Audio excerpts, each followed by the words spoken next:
It's 6:30 on Thursday night. I'm Aidan Houston, and that means it's time for The Breakdown.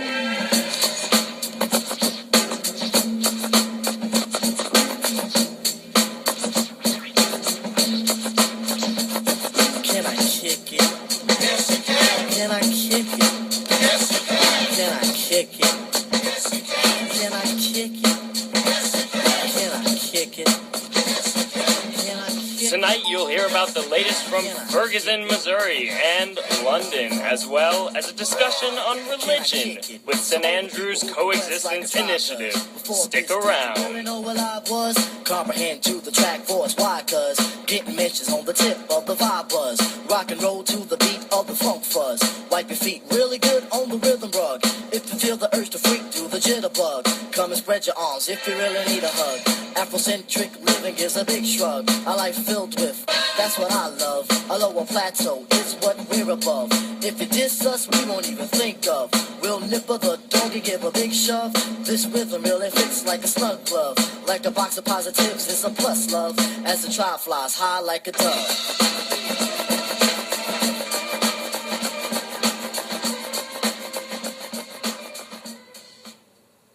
Welcome to The Breakdown. It's our final show before our coming 2-week hiatus. Tomorrow night I leave for a trip to the continent where I'll hit Prague, Berlin, Amsterdam, and Paris. I'm excited to see what the rest of you St. Andrewsians end up doing in the next 2 weeks. Probably some incredibly exotic and exciting trips coming up.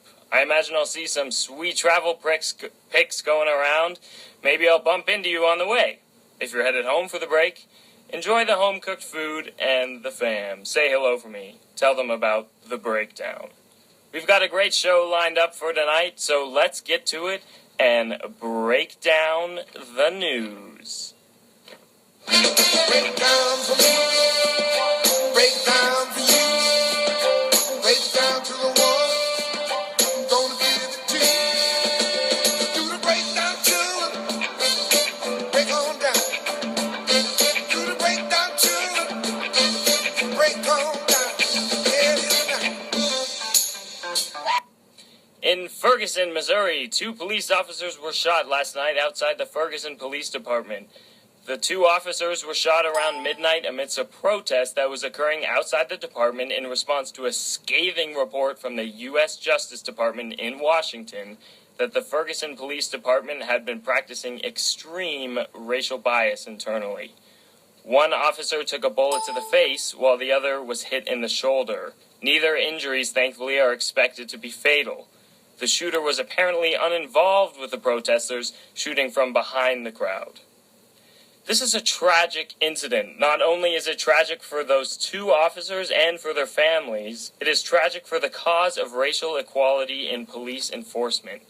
Violence in this case, and in the case of 2 NYPD officers infamously shot, and killed in December, severely undermines the cause of those who seek to protect lives of all races. This is not war, people. The killing of officers is just as disgusting as the unjust killing of innocent blacks that have been around the news lately. The only way to fight unjust violence is with peace. That's my 2 cents on that. On Tuesday, Oklahoma University expelled 2 senior members of the fraternity Sigma Alpha Epsilon for a video that surfaced showing the fraternity on a bus, chanting racist remarks including references to lynching and the sentiment to never allow blacks into the fraternity. The chapter was officially disenfranchised by the university and by the national fraternity itself. The house was closed down permanently this morning as movers moved out furniture and people. I won't get too into this one for time restraints, but let's just say I resent the institutions of fraternities as a whole. The bad that comes from those things far outweighs the good. I personally don't get why they're still around. Anyway, on a lighter note, Chelsea drew 2-2 last night in a Champions League match against another big money club, Paris Saint-Germain or PSG. The draw put the 2 teams 3-3 on aggregate, but because PSG had scored 2 goals away from home, as opposed to Chelsea's 1 goal away from home in Paris, the Frenchmen moved on to the final 8 teams of the competition. The match dramatically saw PSG's Ibrahimovic sent off for a red card. I couldn't be happier. I hate Chelsea more than I hate most things. That's it for tonight's news. After a quick break to catch up with one of my favorite bands of all time, Dispatch, we'll be back with our guest to talk about the massive upcoming Interfaith Conference in St. Andrews. Stick around.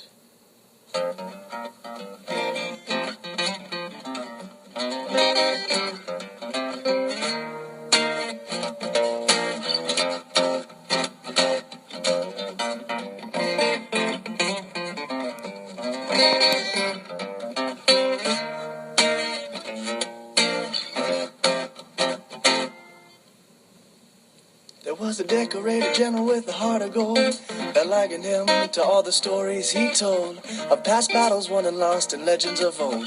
A seasoned veteran in his own time, on the battlefield he gained respectful fame, with many medals of bravery and stripes to his name. He grew a beard as soon as he could to cover the scars on his face, and always urged his men on. But on the eve of a great battle with the infantry and dream, the old general tossed in his sleep, and wrestled with its meaning. He awoke from the night to tell what he had seen, and walked slowly out of his tent. All the men held tall with their chests in the air, with the courage in their blood and a fire in their stare. And it was a gray morning, and they all wondered how they would fare. So the old general told them to go home. He said, I have seen the others, and I have discovered that this fight is not worth fighting. And I've seen their mothers, and I will know other to follow me where I'm going. So take a shower and shine your shoes, for you got no time to lose. If you are young man, you must be living. Take a shower and shine your shoes, for you got no time to lose. If you are young man, you must be living. Go now, you are forgiven.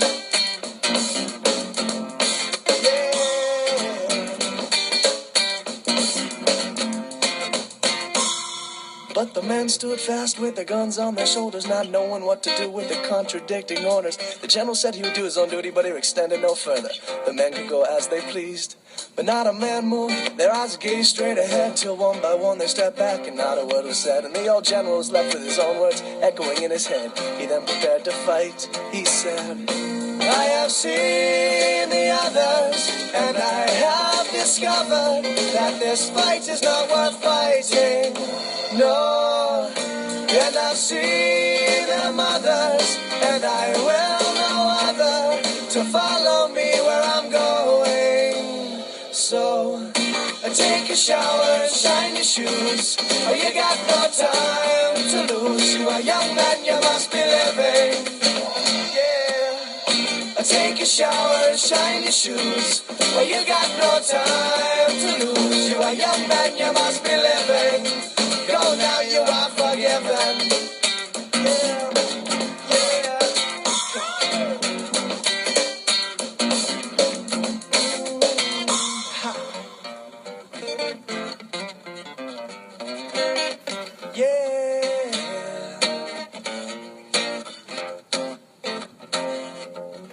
Go now, you are forgiven. Go now, you are forgiven. Go now, you are forgiven. Go. Yeah. Go now, you are forgiven. Go now, you are forgiven. Go now, you are forgiven. Go. Oh, go now, you are forgiven. Go now, you are forgiven. Go now, you got to be, got to be, got to be, got to be, got to be.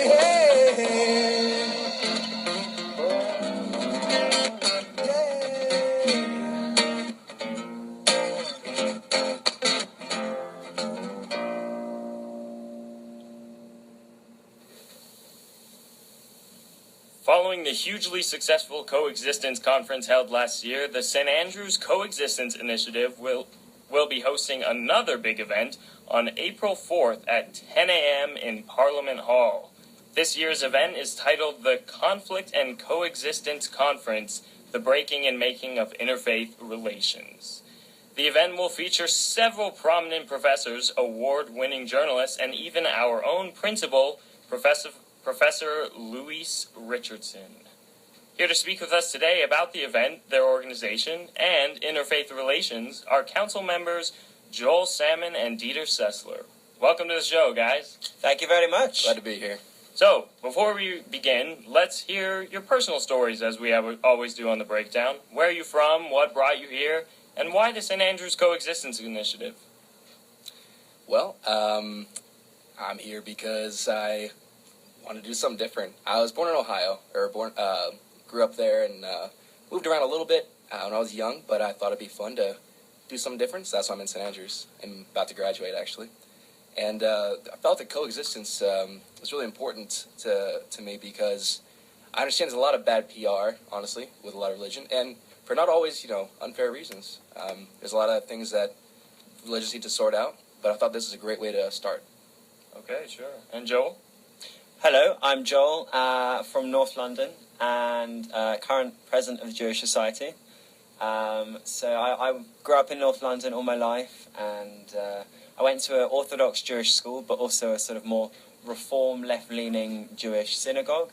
So it's been an interesting experience. And along with Dieter, helped found this initiative. It's something that we did last year because we recognised that in St Andrews there was a lack of interfaith activity. And that might create a vacuum which could be filled with not so great things.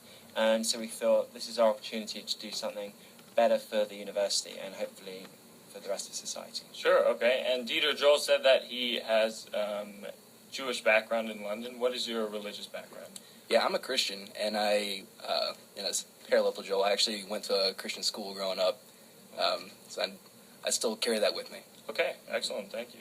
The whole school? I wish.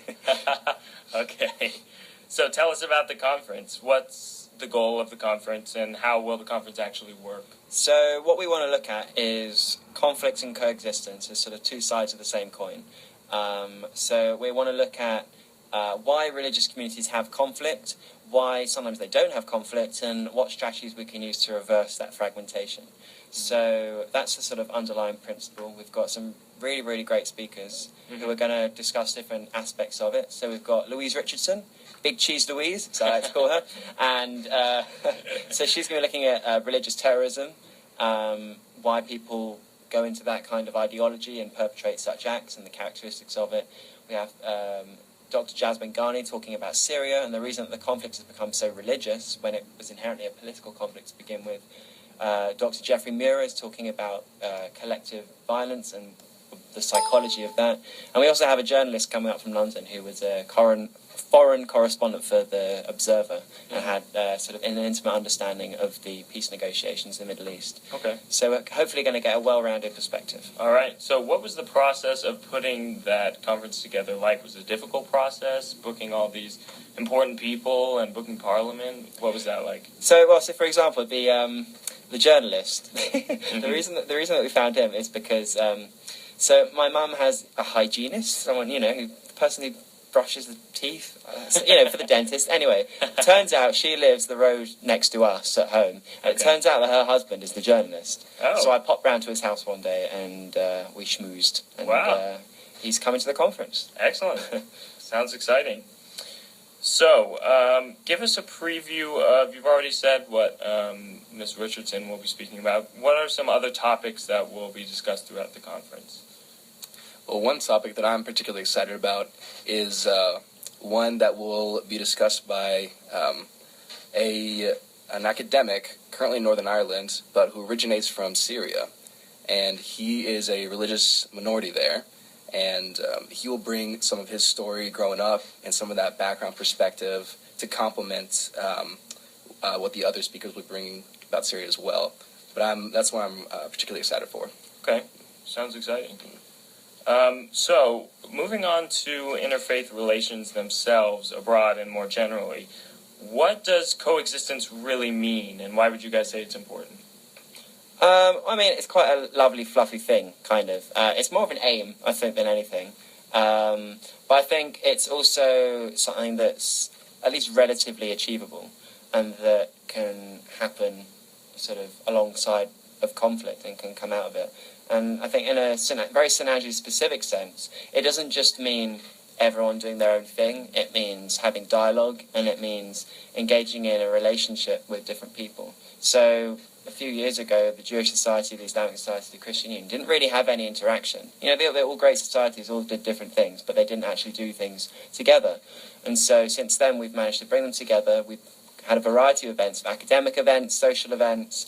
Relationships have been built out of that, proper friendships. And once you're from that pedestal and that platform, that means that you can build something much bigger, and you can also realize that other people might have different fundamental understandings to what you do, and that makes it much easier to bridge a divide. So does the initiative that you guys lead, is it mostly about doing things that will create friendships and have a good time between religions, or is it more about discussing how we can make bridges between doctrines and things like that? Both. I'd go for both. Okay. Because what are the other events like? Is it mostly just these conferences? Well, I'd say we have a two-pronged approach. One is building friendships and relationships, and the other is providing meaningful content that's engaging for participants. So our launch event was a potluck dinner. Okay. So literally people just brought a dish and sat and discussed things for ages, and they could discuss whatever they wanted, you know. So that was a sort of friendship building thing. And a couple of weeks ago, we hosted the Joseph Interfaith Foundation, which is a foundation based in London, and that was a very academic talk. We discussed freedom of speech and social media, rights, remits, and responsibilities of that. And so that was much more intellectual. So I think you need to have both. You need to be able to talk comfortably, but also be able to talk about difficult things. But one needs the other. Okay. And so in terms of beyond just St. Andrews, how about abroad, maybe politically and large scales, how do we promote religious coexistence? What are the methods that you guys have found or see that are available? The one method that anyone can do, no matter where you are, is to just meet the person next to you. Coexistence, a lot of it doesn't need to be this particular manifestation of, okay, we're all going to, sing, hold hands around a fire and sing Kumbaya. It's about, having real friendship. And no matter where you are, there's going to be someone, pretty much, who will believe something different from you. So if you can make the effort to recognize them as a person and, recognize their value and go after that, then coexistence can be built regardless of location. In St. Andrews, this conference will serve to make a statement, especially as we bring in speakers from outside of the town that can then, carry that statement on. So what problems would you say prevent that coexistence that you're talking about from happening, even on a personal level? Why does religion cause prejudice between people, war, violence between people? What is it about religion? Why does that happen? I think it sets up artificial boundaries sometimes, and it means that if there's not a willingness to look beyond the very superficial boundaries that we set, that means that we sort of don't bother. And I mean, for example, the Jewish community is quite sometimes an insular community. We're very comfortable. We have lots of friendships. It's very easy to stay in that bubble. So sometimes it's just being comfortable. And other times it's also a sort of almost a fear of what you'll find on the other side, which is often quite unfounded. Right. So we have a question here from the Buzzbox from one of our listeners. Hey, Buzzbox. Yeah. They want to know, how do you guys feel that faith in general helps you personally in your daily lives? Yeah. Well, I'd say that I probably would be in a lot worse state if I didn't have my faith. One biggest thing that I find that helps me daily is that no matter where I am or what I'm going through, or whatever context I find myself in, I always know that I'm not alone, and I always have someone to talk to. When I pray, I don't have to be afraid of anything, any kind of, sin or shame or mistake or whatever you want to call it. None of that has to weigh me down because I know that I can find acceptance. Okay, sure. For me, I don't think faith is actually the fundamental aspect of how I understand religion. For me, that's a big part of it, but it's also maybe primarily community and tradition, and that teaches you values of keeping a community around you, doing good things for other people. So it's about providing ethical values, not always just about a fundamental doctrine. It's about surrounding yourself with people who are good and doing good to other people. Right, okay. That's an interesting perspective. So, would you say that true coexistence is really ever possible? The reason I ask that is because the nature of many major religions profess superiority over the others by claiming to have truth over another religion's utterly false doctrine, to put it frankly. So, naturally, if you were to believe that, you would want to replace false beliefs with true ones. That goes for anything, religion, atheism, political beliefs, anything. So, how can we expect people who believe that they have the complete truth to stand by and watch the spread of something they believe to be a lie?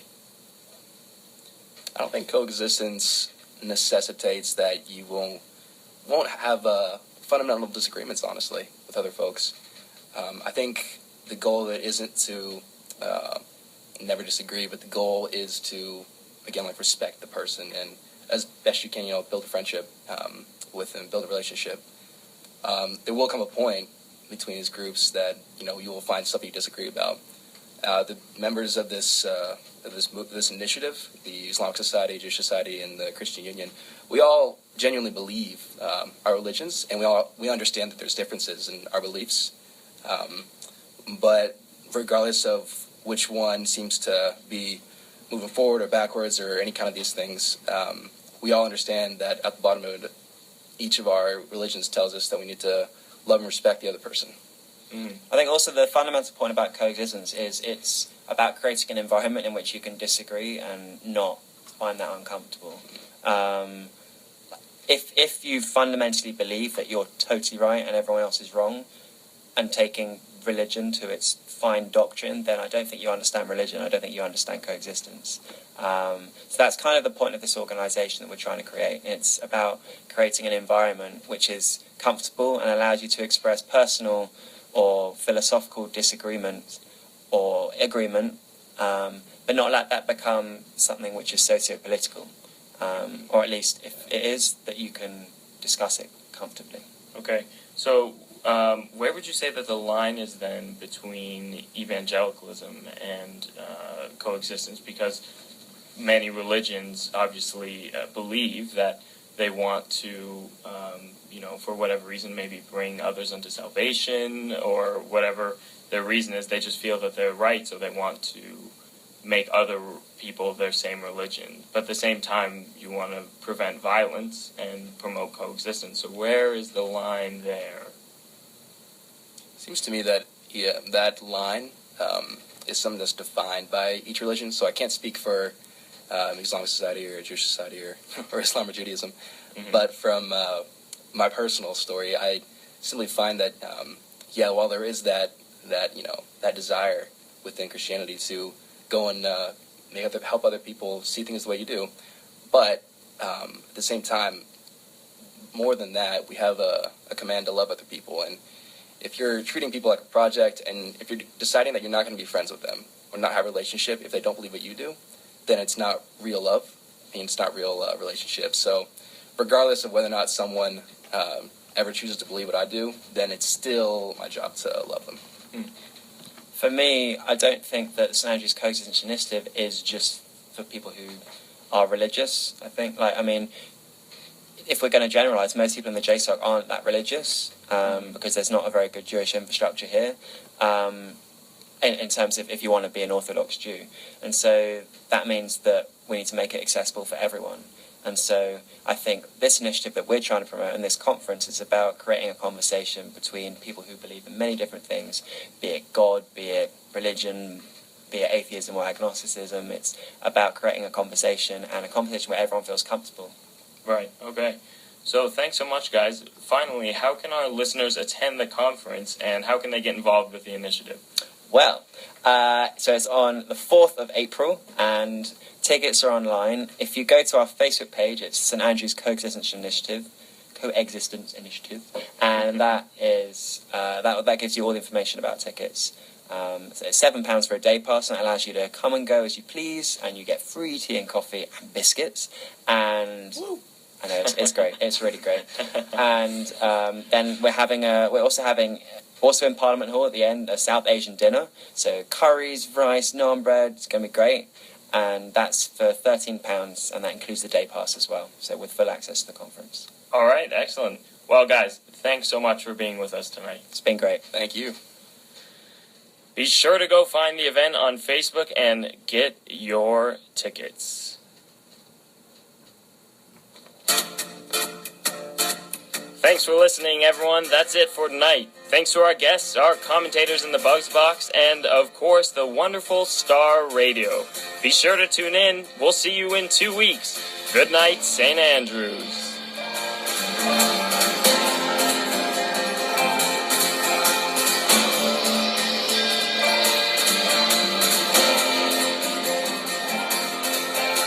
Weep for yourself, my man. You'll never be what is in your heart. Weep, little lion man. You're not as brave as you were at the start. Rate yourself and rake yourself. Take all the